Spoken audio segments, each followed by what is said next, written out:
आदरणीय मित्रों, हमारे एक बड़े व्यंग्यकार हास्य के कवि हुआ करते थे भाई ओम व्यास ओम।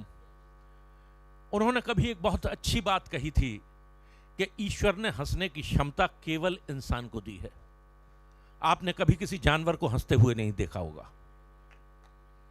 अगर कोई जानवर आपको हंसता हुआ दिख जाए तो समझ लीजिएगा वो इंसान बनने की प्रक्रिया में है, और कोई इंसान अगर हंसना भूल जाए, चेहरे से मनुष्य टपकाए, तो समझ लीजिएगा कि वो बन गया है। हास्य व्यंग की विधा में जो व्यक्ति दक्ष है, आज वो कलमकार हमारे बीच है, भाई अनिल अग्रवंशी, जिन्होंने पूरे देश में हास्य और व्यंग को अपने माध्यम से अलग तरीके से परिभाषित किया। उनके सम्मान में केवल इतना कहना चाहूंगा। और सबसे बड़ी बात, मात्र एक कवि हैं जो हास्य व्यंग और ओज दोनों को एक ही दक्षता के साथ पढ़ सकते हैं। एक बार करतल ध्वनि से आप उनका स्वागत करते हैं। और उनके सम्मान में कहना चाहूंगा, और एक दिन सुना कि कवि तो पारिजात का छिन्न कुसुम है, स्वर्ग छोड़ भू पर आया है, अपने अंतर की ज्वाला में भला नाम है, भूल रहा हूं शायद किसी विपिन का सौरभ भर लाया है। और उस दिन केवल इतना समझ सका मैं कि स्वर्ग निवासी जिन सज्जन के दिल होता है, दिल के भीतर होती ज्वाला, धूप और चंदन के अंगारों जैसी, उनको देश निकाला जब मिलता है, वो धरती पर शरणार्थी बनकर आते हैं, कवि कहलाते हैं। इस परिभाषा को जिन्होंने सार्थक किया है उसका नाम है भाई अनिल अग्रवंशी। जोरदार तालियों से गुंजायमान करें और उनको आमंत्रित करें। एक बार तालियां बजाओ जोरदार दोस्तों, क्योंकि हंसना हंसाना आदत है मेरी, अपना बनाना आदत है मेरी, लोग तो मुंह फेर के चल देते हैं, आवाज दे के बुलाना आदत है मेरी, आवाज दे के बुलाना आदत है मेरी। राम जी बहुत देर से कविता पाठ कर रहे हैं, बहुत मस्त आदमी है भाई साहब, वकील है मेरे को पता चला, पर हाजिर जवाब है भाई साहब। ये अपनी ससुराल गए, अपनी मतलब ससुराल समझ रहे हो ना, ससुराल चले गए अपने वहां पर, तो साली ने छेड़ दिया। अब ये भी हाजिर जवाब है। साली बोली, जीजा जी आपके पास एक ही कोट है क्या, हमेशा यही काला कोट पहन के आते हो? बोला तुम भी तो नो बहन हो।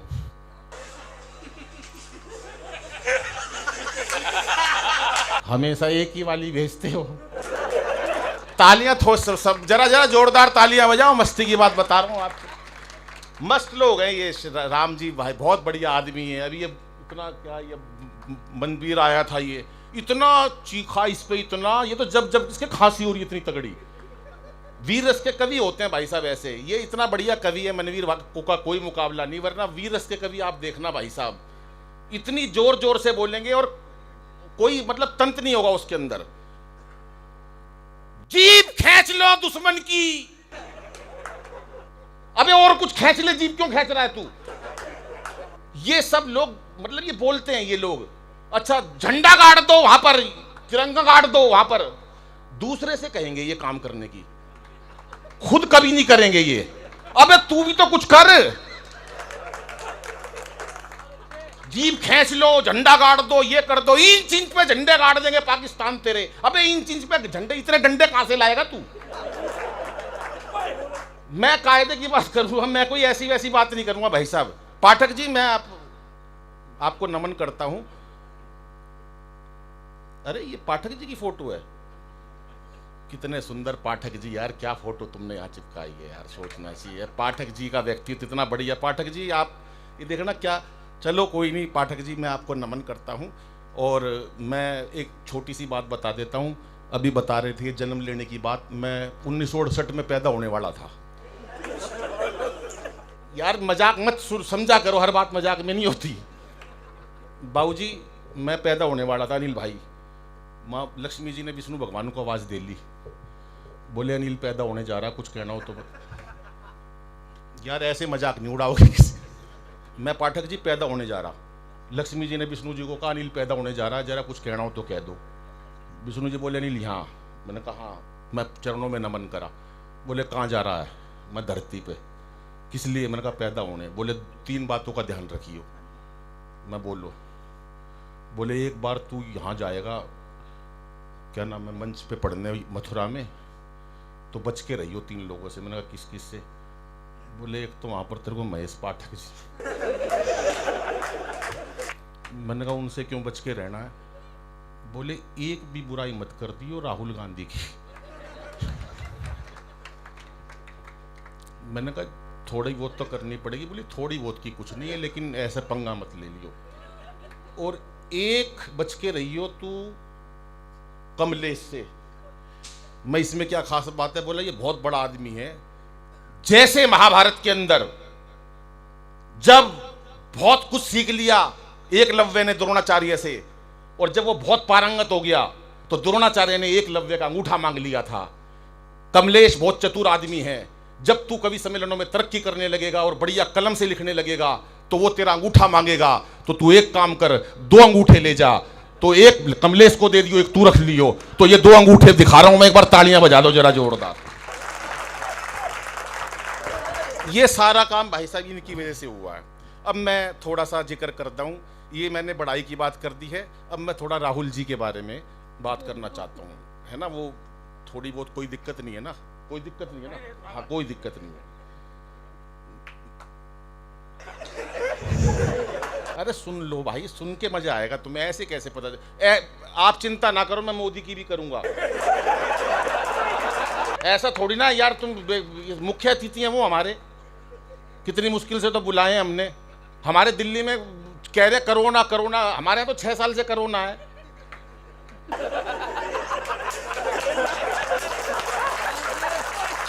अन्ना छोड़ गया था जब से कोरोना ही कोरोना चल रहा है भाई, गजब गजब। मैं उसके दुख में यहाँ आया हूं। और ये जो कह रहे हैं ना बाबा अंतर्राष्ट्रीय कवि अनिल अगरवंशी, ये वो, भाई साहब कोरी झूठ। खाली पड़ा था घर पे, इनका टेलीफोन आया, अनिल भाई आजा। मैं तो कूद के आया हूं। ये जो इतनी बड़ाई कर रहे हैं ना मंच पे से, इतनी बड़ी झूठ नहीं बोलनी चाहिए। जमुना जी का मंच है, ये मनवीर 1 नंबर का झूठा, ये बैठा यहाँ पर। मैंने इसको फोन करा 4 साल पहले। मैंने कहा मनवीर भाई कहाँ? बोले अमेरिका। मैंने कहा किस लिए? बोला कविता पाठ में बुलाया गवर्नमेंट ने। मैं आज तक मथुरा था, आगे नहीं गया, यूं अमेरिका पहुंच गया। मैंने 15 दिन बाद फिर फोन करा, मनवीर भाई कहाँ? बोले श्रीलंका। मैं लंका पहुंच गया। चलो जी कोई बात नहीं। मेरे को शक हो गया बाबूजी। मैं घर गया, घंटी बजाई, इनका बेटा आया। अरे मैं बोला पापा कहाँ है? बोला भीतर मम्मी का साथ बर्तन मांजे है। वहां बर्तन मांज रहे भाई साहब। मैंने कहा पकड़ लो। मैंने वहीं से फोन करा, मैंने कहा मनवीर भाई कहाँ? बोले कनाडा। तू कहाँ? मैंने कहा दरवाजा खोल, कनाडा के बाहर खड़ा हूं। तालियां एक बार हाथ उठा के बजाएंगे तो मजा आएगा साहब। क्या बात है, बहुत मस्ती से सुन रहे हैं। ये शुरू में यहाँ 8-10 बहन जी बैठी थी। ये राम जी ने ऐसी टिप्पणी करी उनके ऊपर, पहले आदमी बनाया फिर लुगाई बनाई, अगली बुरा मान के सारी घर चली गई। ये इनकी वजह से हुआ है सारा काम। और अभी बता रहे थे मैं दारू दूरू पीता हूँ, मैं उसका समाज से आता हूँ, शराब पीता हूँ। बहुत हाजिर जवाब है। मैंने इनसे कहा शराब मत पिया करो। बोले ठीक है अनिल भाई तेरी बात पे आज मैं मानता हूँ, शराब नहीं पीऊंगा, पर मेरे को 1 दिन की छूट दे दो। मैंने कहा ठीक है। बोले 3 दिन की छूट दे दो मेरे को, उसके अलावा पूरे साल शराब नहीं पीऊंगा। मैंने कहा ठीक है। बोले एक तो दिवाली को पीऊंगा मैं चल कोई बात नहीं पी लो, त्योहार का दिन है। बोला एक होली पे पीऊंगा। मैं ठीक है। तीसरी सुनो, और सुने तो मजा आए तो ताली बजा देना। बोले भाई एक तो मैं पीऊंगा दिवाली पे, एक होली पे। और मैंने कहा तीसरा? बोला तीसरा जब मेरा मन करेगा तब पीऊंगा। तू करा ले ऐसी की तैसी। ये है लोग भाई साहब। क्या कर लेगा कोई इनका? कोरोना क्या बिगाड़ लेगा इनका? अभी परसों मेरे पास टेलीफोन आया राम भाई का। बोला यार वो बार बार टेलीफोन बता रहा है कि कोरोना की वजह से तुम डेंजर जोन में हो। मैंने कहा डेंजर जोन में हो? देखना भाभी पास बैठी है क्या। वही बात थी भाई साहब। उसके बाद डेंजर जोन से निकली वो। और हमारे पाठक जी का तो कोई मुकाबला नहीं है भाई साहब। मैं इनको कब से जानता हूं, कितनी बड़ी झूठ बोलूं। पाठक जी शायद 50 साल के आसपास होंगे आप भी। हाँ आगे जमुना जी में कूद दूं, आगे बढ़ो, ये मरवा रहे हैं। आगे बढ़ती जाऊंगा मैं नीचे।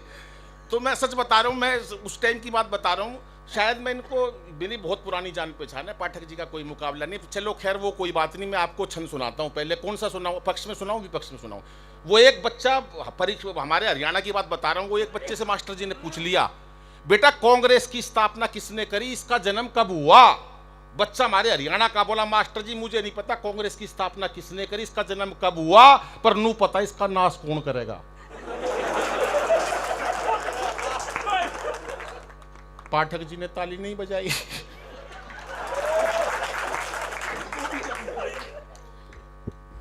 अभी एक मैं शिवरात्रि गई भाई साहब, शिवरात्रि पे भगवान शंकर के जल चढ़ा रहे थे सारे। हमारी सोसाइटी में भी एक ग्रुप का है, इस ग्रुप का है, तो हम सारे चढ़ा रहे ओम नमः शिवाय, ओम नमः शिवाय। एक आया हमारा, बोला ओम शिवाय, ओम शिवाय। मैंने कहा मंत्र तो पूरा बोल। बोला नमो नहीं बोलूंगा।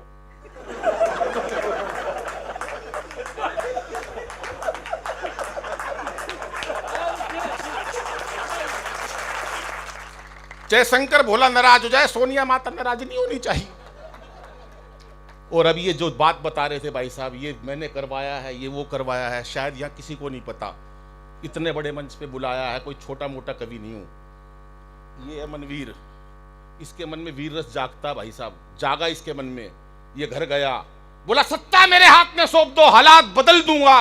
लुगाई ने एक कान पे दिया, बोली पहले पजामा बदल, क्या सुबह से उल्टा पहना हुआ है। कोई नहीं सुनता भाई साहब आजकल किसी की, सब मस्ती का जीवन चल रहा है। और हमारे को तो मैं बता रहा, पाठक जी इतने दिन से जानते भाई साहब, मैंने पिछले दिनों मर्सिडीज ली है, मर्सिडीज कार ली है, मैंने ली है। तो मैं खरीदी है, मतलब खरीदी है मैंने, बहुत महंगी कार खरीदी है जी।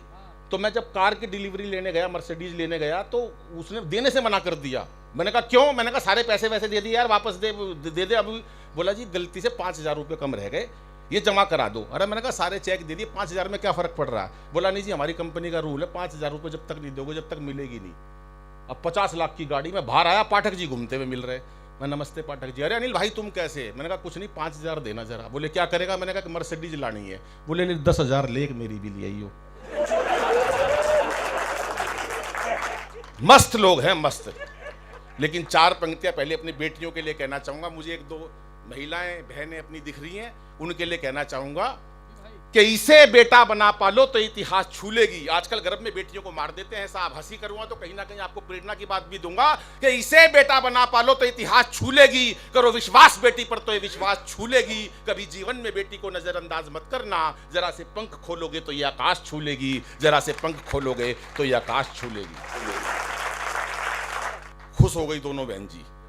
लेकिन हमारे हरियाणा की लुगाई इतनी देर चुप बिठा दो तो खड़ा नाश हो जाए भाई साहब। ये तो पता नहीं इतनी खामोशी से कैसे सुन रही है। लेडीज भाई लुगाई चुप नहीं बैठ सकती इतनी देर जितनी देर ये दोनों बहन जी बैठी है। मैं देख रहा हूं बात ही नहीं कर रही है।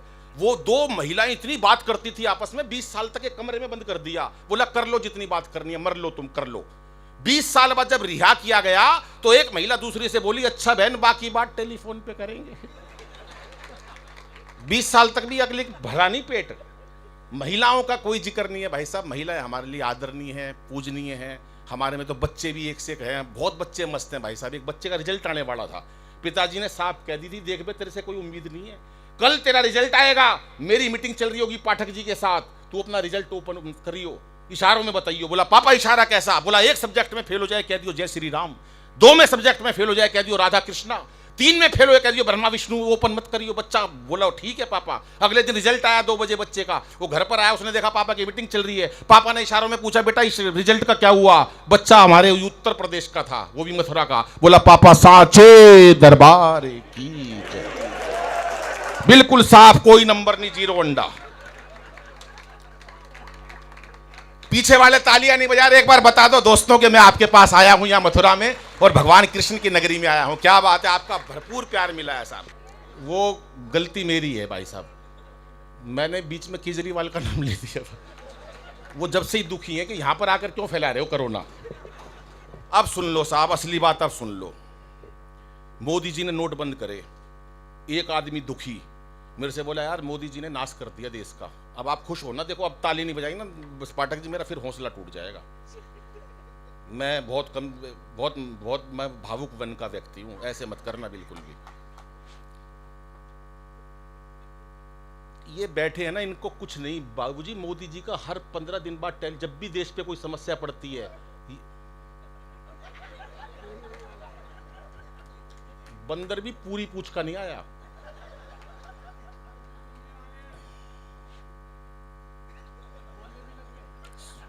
कौन किसने पी रखी है? अब सुन लो बाबूजी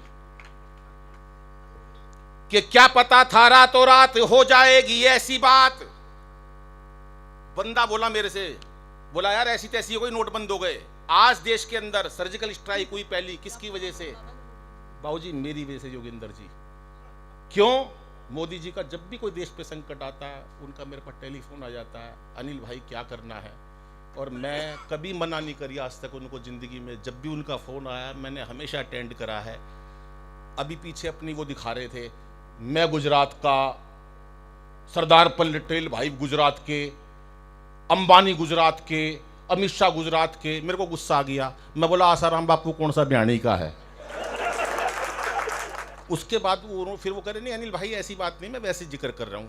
सर्जिकल स्ट्राइक मेरी वजह से, दूसरी वाली मेरी वजह से, धारा 370 मेरी वजह से, राम मंदिर मेरी वजह से, नोटबंदी इसकी वजह से।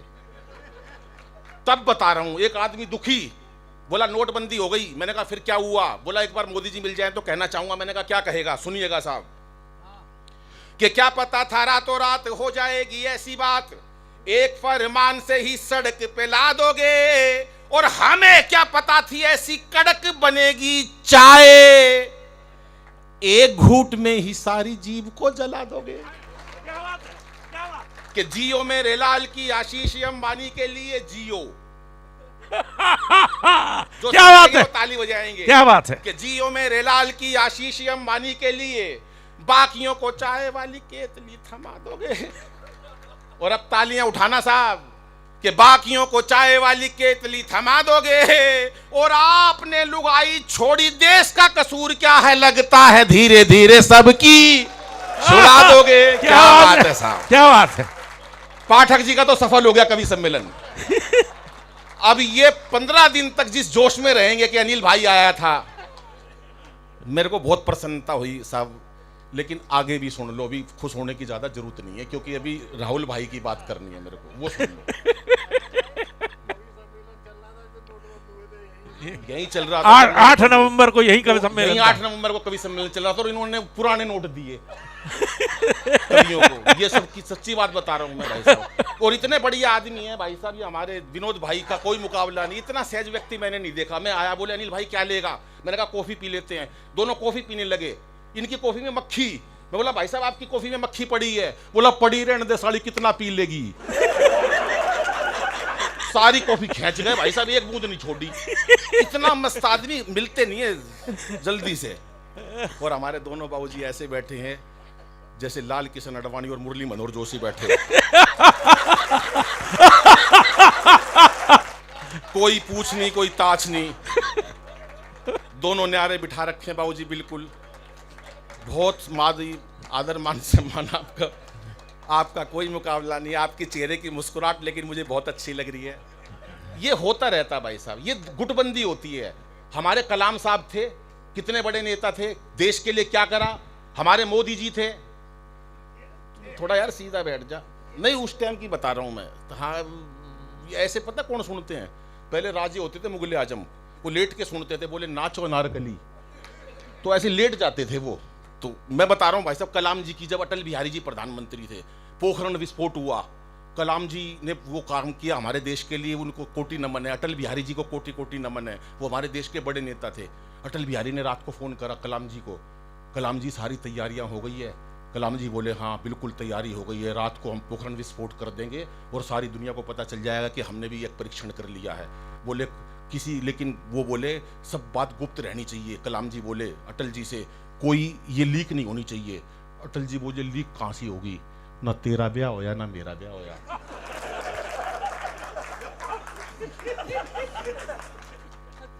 ये मस्ती की बात होती थी उस टाइम, मस्ती की बात निकलती थी। अब सुनो साहब, उसके बाद हमारे सैनिक मारे गए, पाकिस्तान बौखला गया। पाकिस्तान ने कहा कि गलती मान लो। उन्होंने मोदी जी से कहा मोदी जी हमारी गलती हो गई। मोदी जी बोले कोई गलती वलती नहीं, तुम मक्कार आदमी हो। बोले हमें माफ़ कर दो, हम कभी दोबारा ऐसा नहीं करेंगे। बोले ठीक है, तो आपने माफ़ कर दिया। मोदी जी बोले नहीं, माफ़ जब करूँगा। बोले कब? अगर आपको यकीन आ जाए तो तालियों से बताना कि आपके मंच पर कौन खड़ा है। मोदी जी बोले माफ़ एक ही शर्त पे करूँगा। बोले क्या? बोले अनिल से पूछ के बताऊँगा। मजाक मत उड़ाओ, पाठक जी आप भी हंस रहे हो ऐसे लोगों की नजर में।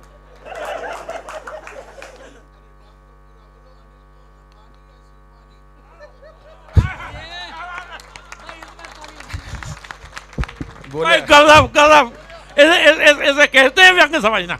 अनिल से जोरदार तालियां महेश भाई के लिए। मेरे गजब। मेरे पास टेलीफोन आया मोदी जी का, अनिल भाई दोनों देशों में प्यार जोड़ना, जोड़ लूं? मैंने कहा हाँ जोड़ लो। बोले कोई नुकसान? मैंने कहा नहीं, फायदा ही होगा। बोले क्या? मैंने कहा देश को फायदा होगा, कभी नुकसान नहीं होगा। बोले कैसे? मैंने कहा उनको 4 पंक्ति सुना देना। अब इन पंक्तियों पर आपको थोड़ा सा धैर्य रखना पड़ेगा, बाकी पब्लिक बहुत ताली बजाएगी, आपको थोड़ा सोचना पड़ेगा, लेकिन आप बजाओगे तो मुझे अच्छा लगेगा। सारे लोग तैयार रहना, पाठक जी के स्वागत में ताली बजानी है हमारे को। मैंने उनको 4 पंक्ति दी मोदी जी को। मैंने कहा मोदी जी 4 पंक्ति सुना देना पाकिस्तान को, और दोनों देशों में प्यार जोड़ लो, लड़ाई में कुछ नहीं रखा। बोले तेरे पास क्या इलाज है? मैंने कहा मेरे पास बहुत बढ़िया इलाज है, प्यार भी बढ़ेगा और एकता भी बढ़ेगी। बोले तेरे पास कैसा इलाज है? मैंने कहा मैं सुनाता हूं, सुनिए 4 पंक्ति कि जो भी है तकरार की बातें दिल से सभी भुला देंगे, जो भी है तकरार की बातें दिल से सभी भुला देंगे, और पाक से दुल्हन आते ही सारा कश्मीर सजा देंगे। और सुन ले पाकिस्तान, प्यार का यही रास्ता बाकी है, तुम अच्छी सी लड़की देखो, हम राहुल गांधी ब्याह देंगे।